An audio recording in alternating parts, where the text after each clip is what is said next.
hello, come in. Oh, come in, nice to see you. Sorry, it was a bit chaotic here. I have to step over the books. I'm going off to do various lectures and readings, so I'm looking up the poems and things I need. Do you have a seat? Well, I'm glad you made it. I must say we're living through very dark times. You know, here we are, able to sit, you and I, at peace in my study in England. But I'm sure your heart, as well as mine, is going out to the people of Ukraine and thinking of, there must be in Kyiv and Lvov and all these places, there must be studies like this one and the great literature of Ukraine, and indeed, since there's so much cousins, you know, of Russia and translations of English, there must be people wanting to sit and have a chat like you and I are, and you know, were doing so perhaps only last week, and who are now braced to resist this completely unwarranted aggression. Now, I'll tell you, I've been away. We of course had our own big storms, and I was away down in the southwest leading a retreat, and then I went down to Dartmouth, to the wonderful River Dart, deep in southern Devon, to see a renowned storyteller called Martin Shaw, and discuss, among other things, our love of Arthuriana. But the other treat was that it's just the place where the poet Ted Hughes used to go fishing, and he called it his Champagne River, and Martin and I walked together above the spot where Ted fished, and both love his poetry. And you know, I was going to come back and just tell you about that and maybe read you one of Ted Hughes's fishing poetry and poems and so on, you know. And then I got back and this dreadful invasion had started, and you know, part of me thought, well, surely, you know, amidst the crash of empires, it's no time to be talking about poetry and fishing. But you know, then, sort of as from some half-remembered depth, I suddenly thought, well, C.S. Lewis has got something to say about this. And so I suddenly remembered a piece of his called Learning in Wartime, which was actually, when I first read it, it was published as an essay. But in fact, it was originally a sermon, and it was a sermon which was preached in Oxford, in St Mary the Virgin, in December of 1939, a time which now has tragic and terrible resonances with this time. You know, the tanks were rolling across Europe, and these bewildered students in Oxford were gathering around Lewis, and he opened his sermon with the very questions they're asking, which is in a sense the question we're asking, you know, can we just carry on? And Lewis's sermon is just brilliant. I'll read you a bit of it in a minute. You know, part of it is saying, if a thing's worth doing, it's worth doing in the midst of a crisis as well as in a time of peace. Indeed, perhaps the crisis is about defending the peace in which these things are worth doing. Perhaps if you stop reading poetry, if you stop savouring moments with your friend, if you stop celebrating the beauties and joys of free human culture, if you stop doing that in an obsession with war, you've almost been defeated before anybody's burst through your door with a gun in their hand. You have to do these things in spite of all of that. And of course, for Lewis, it's also about the tradition of living every moment as if it was your last, and it's about doing things for the glory of God. So anyway, as we do think about this crisis, and as we feel the sharp question posed as danger spreads of the worthwhileness of anything we do, I wondered if this might turn out to be quite helpful. So let me just read you a few bits from Learning in Wartime. This is a big collection, the essay collection, edited by Leslie Walmsley, which is just handy because it's got almost everything. So He tells them all that they're a university, that they're a learned society, that they're called to be philosophers and scientists and scholars and critics and historians. And at first sight, this is Lewis now, at first sight this seems an odd thing to do during a great war. What is the use of beginning a task which we have so little chance of finishing? Or even if we ourselves should happen not to be interrupted by death or military service.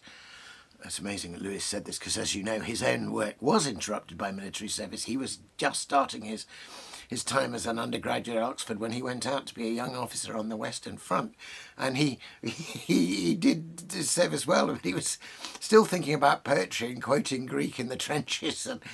And he came back and resumed his work, so he knows what he's on about here. So even if we ourselves should happen not to be interrupted by death or military service, why should we, indeed, how can we, continue to take an interest in these placid occupations when the lives of our friends and the liberties of Europe are in the balance? Is it not like fiddling whilst Rome burns? And as I say, those very phrases of Lewis's from 1939, the lives of our friends and the liberties of Europe are in the balance, just could be spoken exactly as they are to this day. So Lewis answers this question in a number of different ways, but in one of them he simply says, the question of should I be doing this is a question that you ask in any case.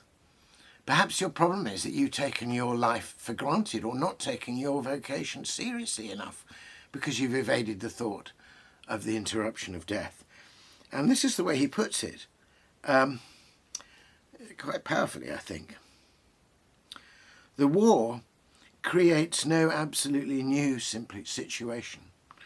It simply aggravates the permanent human situation so that we can no longer ignore it. Human life has always been lived on the edge of a precipice. Human culture has always had to exist under the shadow. And then he goes on to say, we are mistaken if we compare war with normal life. Life has never been normal.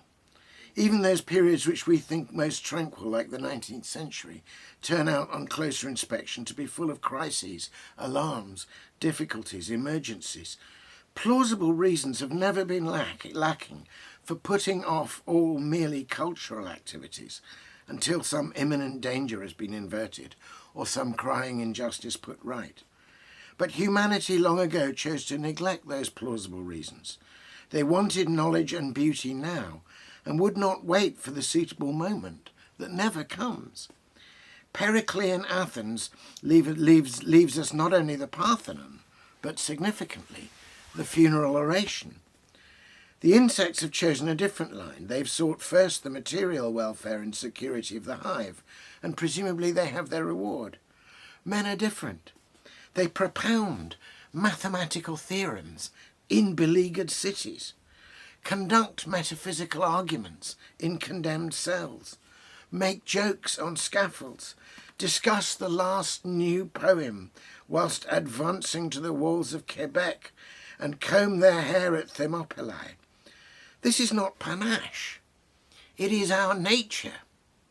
I just think of, I bet there is some bright Ukrainian mathematician, with great panache, discussing a mathematical theorem in his beleaguered city. And in a sense, this great essay of Lewis's says more power to his elbow.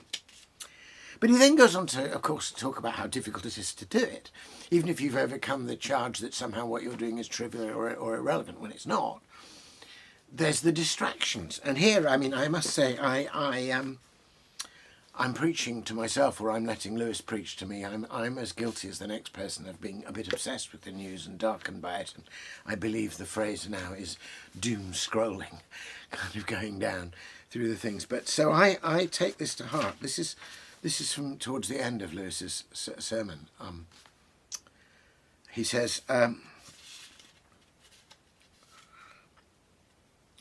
the peculiar difficulty imposed on you by the war is another matter. Or if I would again repeat it, what I've been saying in one form or another since I started, do not let your nerves and your emotions lead you into thinking your predicament more abnormal than it really is. Perhaps it may be useful to mention 3 mental exercises which may serve as defences against the 3 enemies which war raises up against the scholar. The first enemy is excitement, the tendency to think and feel about the war when we had intended to think and feel about our work. The best defence is a recognition that in this, as in everything else, the war has not really raised up a new enemy, but only aggravated an old one. There have always been plenty of rivals to our work. We're always falling in love, or quarrelling, or looking for jobs, or fearing to lose them, getting ill, or recovering, following public affairs. If we let ourselves, we shall always be waiting for some distraction or other to end before we can really get down to our work. The only people who achieve much are those who want knowledge so badly that they seek it while conditions are still unfavourable. Favourable conditions never come. How true that is. There are, of course, moments when the pressure of the excitement is so great that only superhuman self-control can resist it. They come both in war and peace. We must do the best we can. It's brilliant. So the second enemy, he says, is frustration, the feeling that we shall not have time to finish. But if I say to you that no one has time to finish, that the longest human life leaves a man in any branch of learning a beginner, I shall seem to you to be saying something quite academic and theoretical. You would be surprised if you knew how soon one begins to feel the shortness of the tether, of how many things, even in middle life, we have to say, no time for that, too late now, not for me. But nature herself forbids you to share that experience. A more Christian attitude, which can be attained at any age, is that of leaving futurity in God's hands. We may as well, for God will certainly retain it whether we leave it with him or not. Never, in peace or war, commit your virtue or your happiness to the future. Happy work is best done by the man who takes his long-term plans somewhat lightly and works from moment to moment as to the Lord. It is only our daily bread we're encouraged to ask for. The present is the only time in which any duty can be done or grace received. Brilliant. And then he turns to his third enemy, and you can just imagine this, as I say, with the shadow extending and the blitz about to start. He says, and those students there in Oxford, he says, the third enemy is fear. War threatens us with death and pain. No man, and especially no Christian who remembers Gethsemane, need try to attain a stoic indifference about these things. But we can guard against the illusions of the imagination. We think of the streets of Warsaw and contrast the deaths there suffered with an abstraction called life. But there is no question of death or life for any of us, only a question of this death or that death, of a machine gun bullet now or cancer 40 years later. What does war do to death? It certainly does not make it more frequent. 100% of us die, and the percentage cannot be increased. It puts several deaths earlier, but I hardly suppose that is what we fear. Certainly, when the moment comes, it will make little difference how many years we have behind us. Does it increase our chances of a painful death? I doubt it. As far as I can find out, what we call natural death is usually preceded by suffering, and a battlefield is one of the very few places where one has a reasonable prospect of dying with no pain at all. Does it decrease our chances of dying at peace with God? I cannot believe it. If active service does not persuade a man to prepare for death, what conceivable concatenation of circumstances would? Yet war does do something to death. It forces us to remember it. And then he goes on to touch on that, the way in which a proper memento mori actually deepens and clarifies and, as it were, vivifies the very way we live our life. So he finishes.